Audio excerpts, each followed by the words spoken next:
In their attempt to avoid responsibility for the Flint River disaster, state and city officials keep telling the same lie. They falsely claimed Detroit cut off Flint's water supply, forcing the city to draw its water from a dangerously corrosive river. This lie was most recently told by Sarah Werfel, spokesperson for Governor Rick Snyder. The Detroit Water and Sewer Department at the time back last spring saying, hey, we're going to cut you off. That's a lie. In a letter obtained by the ACLU of Michigan, Flint Emergency Manager Darnell Early wrote this to the Detroit Water Department just before leaving their system. Thank you for the correspondence, which provides Flint with the option of continuing to purchase water from Detroit. The city of Flint has actively pursued using the Flint River. There will be no need for Flint to continue purchasing water from Detroit. But officials kept acting as if that letter never existed. 1 year after Early sent that letter, his successor, Emergency Manager Jerry Ambrose, tried spinning the lie to a large group of frustrated Flint residents. It was Detroit that sent us a letter that said, we're canceling your contract. Go find your water someplace else.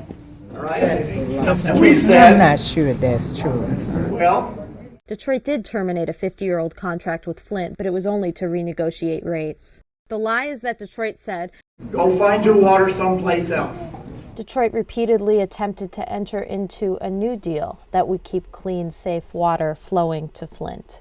It was state-appointed emergency manager Darnell Early who rejected all offers from Detroit. He claimed switching to the river would save $5 million. The full costs of this disaster, both in terms of damage to human health and destruction of the city's infrastructure, have yet to be calculated.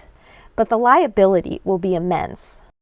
We've sampled more than 277 homes, collected over 850 samples. That's 10 times more than the city's 69 samples. You learn the most from studying the worst cases.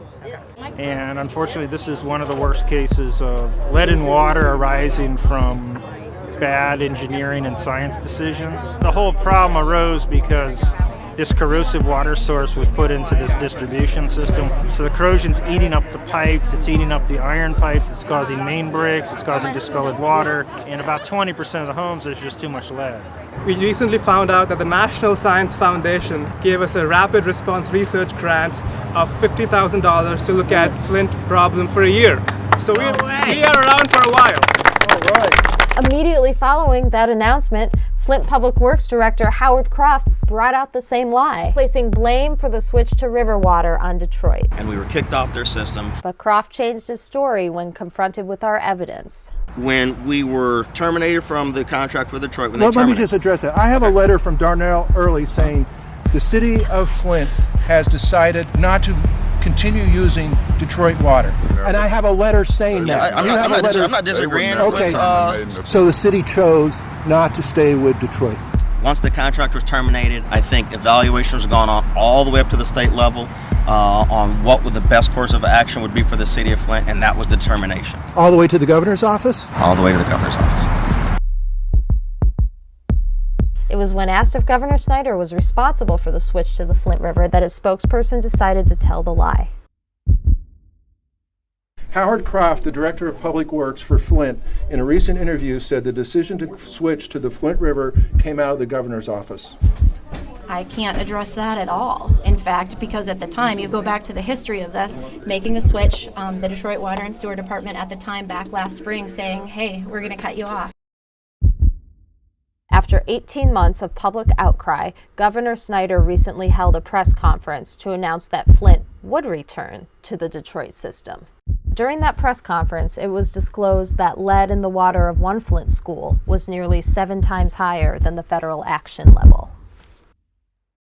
The list of victims of the Flint River disaster keeps growing. Even so, Snyder said the proper response isn't about blaming anyone. Again, this isn't about blaming anyone. Right now, I want to stay focused in on the solutions and taking action to solve the problems. Many Flint residents disagree with Governor Snyder's no-blame attitude. There is blame. We have to look back because we have to know where the problem came from. Now, you want to see blame? Go to that school where that kid's got to drink that water right now.